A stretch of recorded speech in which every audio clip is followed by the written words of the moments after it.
Hey, how's it going? Welcome to another video. Studio Tape here.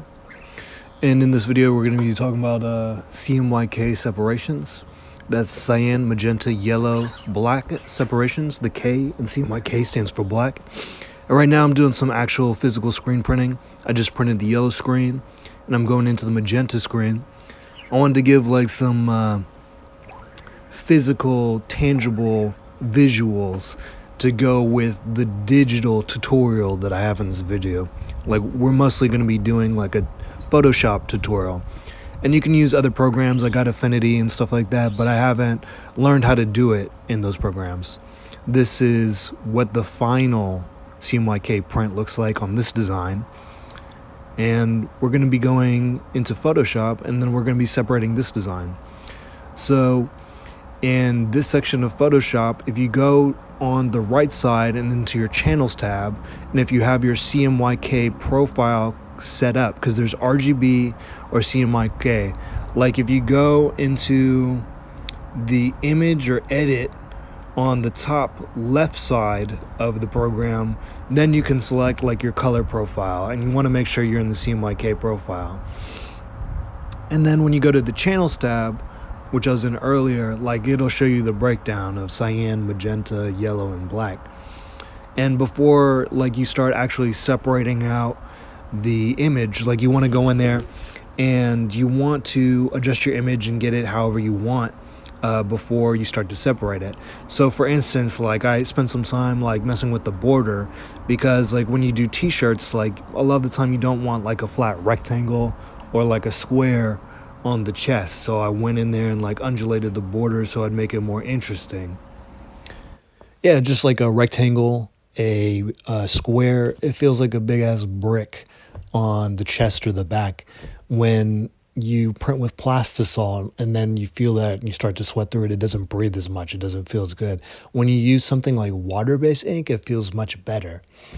And you know, like I said earlier, I'm just like adjusting the image. And ultimately, like you want to flatten the image. So you want to get all of your layers together to create one image. And once you have that in the bag, then you can go into channels and you can begin to separate everything. So as you can see, like I'm flipping through just to see, you know, what's what, just to get a general idea. Because the idea is like you're going to go in and manually convert things. And what you want to do is you want to go over to this little tab on the corner and then go into split channels. If it's not available, that means you still have to go back and flatten some of your image. So then I'm going back and I'm deleting like an extra layer that I had. And then now I should be able to go and do split channels. Still got to get rid of that background. And, you know, like, I hope you guys are doing good. I hope you're making really cool art, and I hope you got like good ideas going, because now's a great time to be creative. So once you split the channels, it will populate in terms of tabs in Photoshop. It'll break each one up into its own CMYK channel, and now like you get to go and play around with it, because there's a specific formula which I'm going to throw up onto the screen for a second, because really as I'm in Photoshop, what I'm doing is I'm just going through the individuals and looking. But the formula, it's like it doesn't always work for me, and what I'm going to do is I'm going to make an 11 by 17 inch document, because that'll be the print size for my films, and those films will be what I use to expose each screen. And we're making a new document because what we're doing is we're going in and adjusting each individual layer. So we're going in and adjusting the cyan layer, we're going in and adjusting the magenta layer, and so on. But as we adjust each one of those, we take the new adjusted one and we put it back into this new document to create a new composite document. So what we really do is we go into the mode and we go into the bitmap. And once we're there, we play around with the frequency of the angle. And we're manipulating the size and the frequency in which the halftone dots occur. And you can zoom in to really see like how it looks. I like to just like do test runs to see how good it looks. And if it's good, it's like I'll do that. If it's not, like, I'll pull back and start it over again, like repeatedly trying different combinations of frequency and angle. Like I put the formula out before, and sometimes it's dead on, but a lot of the time it's like you may not get the right silhouette or the right stencil of the particular color, and you can just sort of tell by eyeballing it.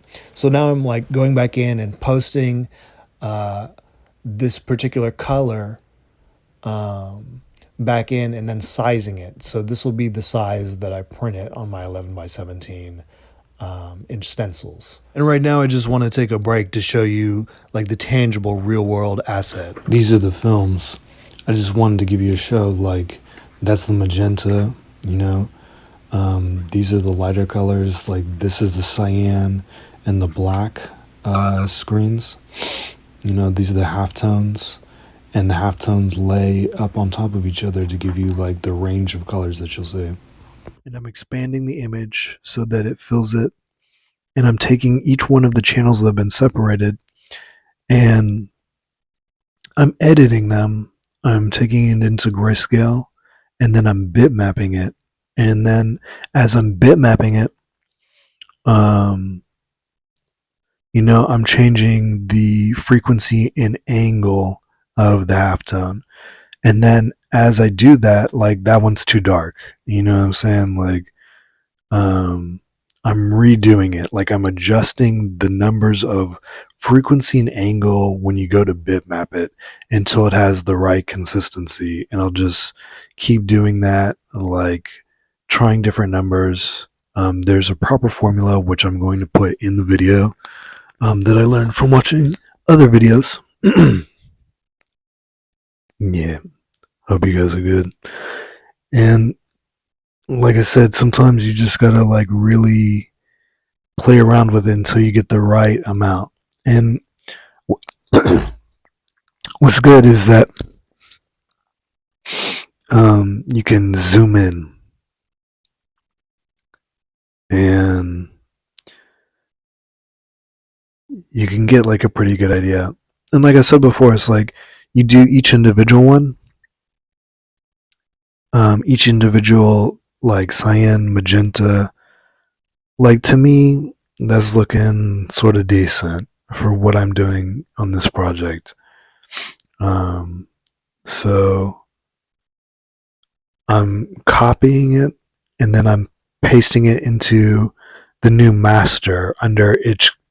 Like as I've taken each split out, I'm reinserting it into a new file, into a new master, and then that lets me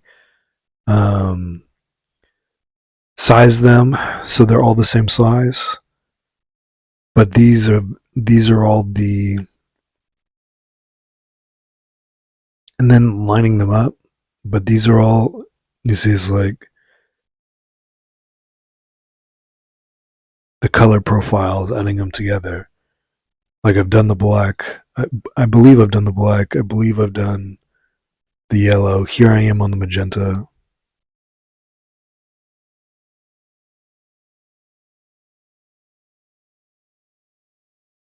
And I'm just, figuring out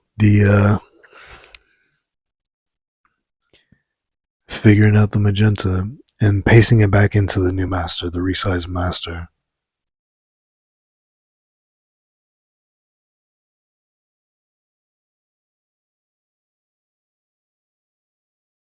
Yeah.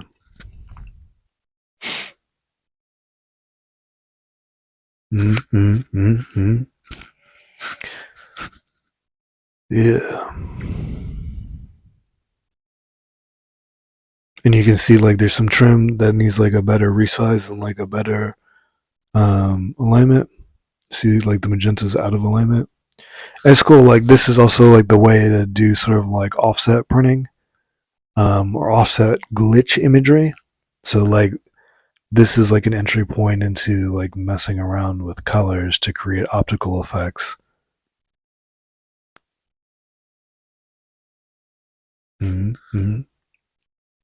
I mean, I got other stuff to talk about, you know what I'm saying? Like, I feel like these kind of computer tutorials can be like a little bit dry because there's not a lot of action. I'm gonna try and spice it up with some extra footage, you know what I'm saying?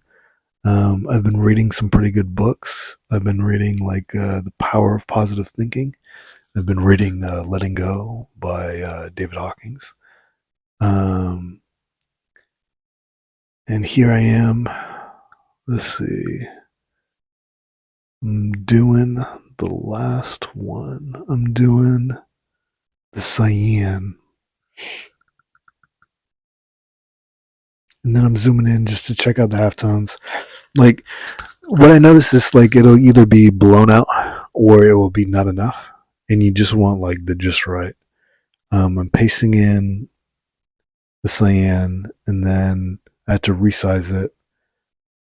And I'm just sort of like, I know that you could do it more effectively, like typing in the numbers, but I'm eyeballing it and then adjusting.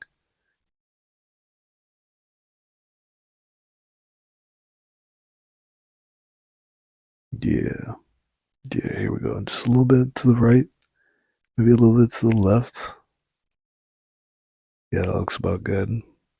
And then saving it, you know, and then just like going through and adding the colors to make it beautiful. Fantastic. So yeah, that's like a basic overall on how to do like a CMYK separations. And basically this is for creating the films. So you can make the screens and you can see like it's not a perfect one-to-one. It creates like a grainy sort of, you know, lo-fi texture, but that's what I want. That's what I wanted with this image. Um, I love the collage so much. I don't think that that can be. I don't think it should be perfectly mimicked with the shirt. So that's basically how to do that. Like that's how to do a CMYK film separation in Photoshop, and then you go, you save this file, and then you print this file. When you're printing the image, like you just print out each cyan, magenta, yellow, and black individually. Yeah. So that's the whole process. You know, I'm just basically saving the file now. You want to back up your files. You want to keep your original.